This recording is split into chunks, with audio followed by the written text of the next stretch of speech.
Udah nyala ini. Sosok apa ya? Oke teman-teman, ini saya di pertengahan perjalanan dihadang sama sosok.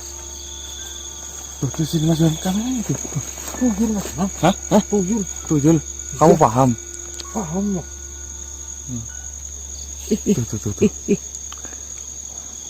Tuh. Kamu boleh lihat sel. Iya lah. Ini tuyul ini. Kok kamu paham batangnya? Ya dulu kan mas karena nggak lihat dulu. Oh iya. Mas nggak yang segini tuh. Ini kok gede mbak? Ini nama tuyul banyak jenisnya mas Diki. Loh ini kok besar tuyulnya? Ya ini yang besar ini. Oh ada yang besar gitu? Ya, Ini harganya berapa mbak? Oh sangat banyak. Oh, jangan gitu Bang Basel. Dulu juga ada tuyul Bang Basel. Oh iya, senang. Ya katanya. Katanya ya Pak. Tuh. Kok nggak malu ya mbak?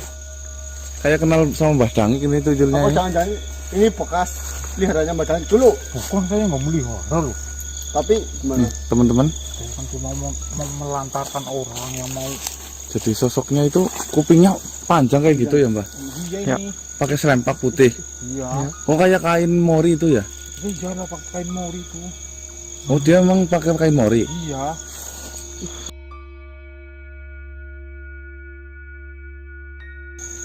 Tuh.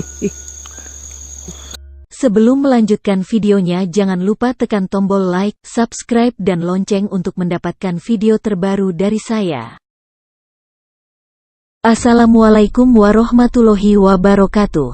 Jumpa lagi teman-teman. Kali ini saya ingin bercerita tentang apa itu tuyul. Tuyul adalah makhluk mistis yang ada dalam mitos Melayu di Asia Tenggara. Keberadaannya sudah dikenal di berbagai negara seperti Brunei, Malaysia, Thailand, Singapura, dan tentu saja Indonesia. Namun hanya sedikit orang yang benar-benar mengenal tentang tuyul. Berikut ini 10 hal penting yang perlu kamu ketahui tentang tuyul. 1. Banyak versi spesiesnya di negara-negara Asia Tenggara. Namanya tuyul bervariasi, mulai dari Quikia dalam bahasa Hokkien. Di Thailand, tuyul disebut komantong, yaitu tuyul yang berjenis kelamin pria. Dan komanlai, yaitu tuyul yang berjenis kelamin wanita. Di Filipina dikenal dengan nama tianak. Di Kamboja dikenal dengan nama kohenkro. Di Korea Selatan dikenal dengan nama doyol. Secara internasional dikenal dengan nama toyo. Tuh kan, walaupun berbeda-beda macamnya, mereka tetap bersatu sebagai toyo. Makanya kita manusia jangan mau kalah sama tuyul. 2. Tuyul bisa bekerja kepada manusia dengan beberapa pilihan cara. Ada beberapa cara untuk mempekerjakan tuyul, antara lain membelinya dari dukun atau ahli sihir, menggunakan teknik pembalseman spesial pada bayi yang diaborsi, atau menangkap tuyul dari sarangnya. Gak usah sembarangan tangkap-tangkap tuyul deh, banyak konsekuensinya loh. 3. Tuyul itu diibaratkan seperti hewan peliharaan, jadi perlakuannya pun harus mirip. Untuk memeliharanya, kamu perlu menyediakan beberapa hal. Misalnya seperti secangkir susu tiap pagi, beberapa mainan, baju, jajanan manis atau biskuit, sebuah lilin hitam disertai umpan yang telah dibalut mantra, serta darah majikannya yang diteteskan pada patung tuyul. Duh, mending pelihara hewan hidup asli ya. 4. Tuyul umumnya dipergunakan majikannya untuk mencuri sesuatu dari orang lain.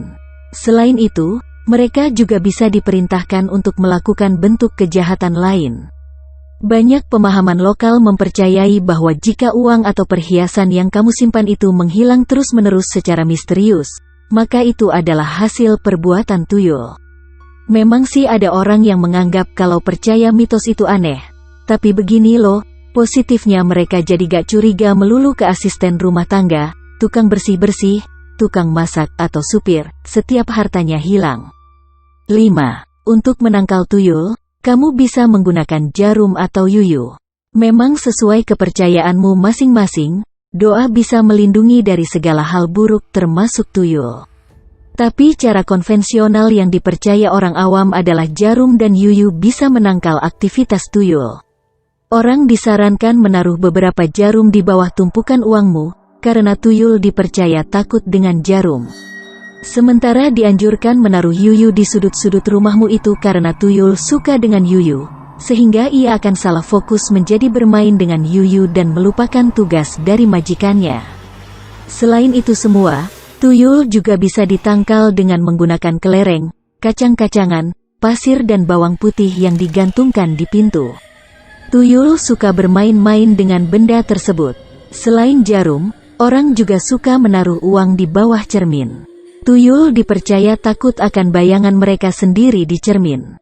6. Tuyul meminta tumbal darah dari anggota wanita di keluarga majikannya. Tuyul adalah objek pesugihan, bahasa Jawa yang artinya kegiatan memperkaya diri dengan ritual ilmu hitam. Pesugihan memang bisa membuat orang kaya mendadak, tapi tentu ada ganjaran atau tumbalnya. Menurut mitos di Jawa, tuyul bisa menjaga pendapatan finansialmu, asal salah satu anggota wanita di keluargamu harus bersedia menyusui tuyul-tuyul tersebut. Parahnya mereka bukan menyusu untuk menyedot susu, tapi darah. Duh, gak deh ya, makasih. 7. Penampilan tuyul itu menyerupai bayi kecil. Orang yang mengaku pernah melihatnya mengatakan bahwa tuyul seperti bayi telanjang baru lahir dengan kepala besar, tangan kecil, mata lebar dan biasanya berkulit kehijauan. Meskipun ada yang mengaku pernah melihat kulitnya berwarna keperakan. Banyak orang mengatakan bahwa gak perlu ilmu khusus untuk melihat tuyul karena tuyul sering menampakkan diri. Gak banget deh, walau bentuknya kayak bayi, malah seram bukan lucu. 8. Perilaku tuyul juga seperti anak-anak manusia umumnya. Tuyul dipercaya merupakan perwujudan bayi yang gagal lahir atau hasil aborsi. Dia beraktivitas terlihat seperti bayi. Gak heran jika perilakunya juga seperti anak-anak, berlari, memanjat, melompat dan banyak lainnya. Banyak orang sering melihat tuyul bermain-main atau berlarian di malam hari. Jadi kalau tengah malam tiba-tiba menemukan anak-anak kecil bermain, jangan asal didekati. 9. Tuyul punya pasukan dan ada pemimpinnya di dalamnya. Jumlah tuyul dalam suatu lingkungan ataupun sarangnya itu sangat banyak. Mereka dipercaya termasuk dalam golongan jin ifrit. Mereka memiliki masyarakat dan tuyul tertentu yang ditunjuk menjadi pemimpin. Wah, apakah sistem pemerintahan di dunia tuyul lebih baik dari kita sebagai manusia? Belum tentu sih, soalnya mereka juga masih perlu dipelihara oleh manusia. 10. Banyak lagi hal tentang tuyul yang perlu kamu ketahui. Jangan khawatir, masih ada banyak lagi kok hal mengenai tuyul yang perlu kamu tahu. Ini di antaranya. Suara tuyul seperti anak ayam. Tuyul gak suka ditelantarkan dan bisa membunuh bila merasa kecewa atau terancam. Ia menyerang menggunakan kuku panjangnya. Kekuatan tuyul bisa meningkat setiap tahunnya. Mereka sangat pencemburu, terutama ketika mereka tahu ada anak yang akan lahir. Mereka bisa menembus dinding ataupun badan manusia. Beberapa orang memanfaatkan kemampuan tuyul ini untuk melihat organ dalam manusia dan menawarkan konsultasi medis. Bukan berarti dengan kamu mengenalnya, lantas kamu bisa berteman dengannya apalagi memeliharanya. Jangan macam-macam ya, ingat bahwa segala cara yang instan, apalagi jika jelas-jelas gak benar, akan selalu ada pengorbanannya. Cukup tahu aja tentang tuyul. Demikianlah sedikit penjelasan dari saya tentang tuyul. Semoga teman-teman bisa menerimanya dengan hati sabar dan tetap tersenyum. Karena senyum itu ibadah. Terima kasih telah menonton video dari Gaisan Faiz. Akhir kata saya ucapkan wassalamualaikum warahmatullahi wabarakatuh. Salam sejahtera. Salam Nusantara dan salam Hum Swastiastu.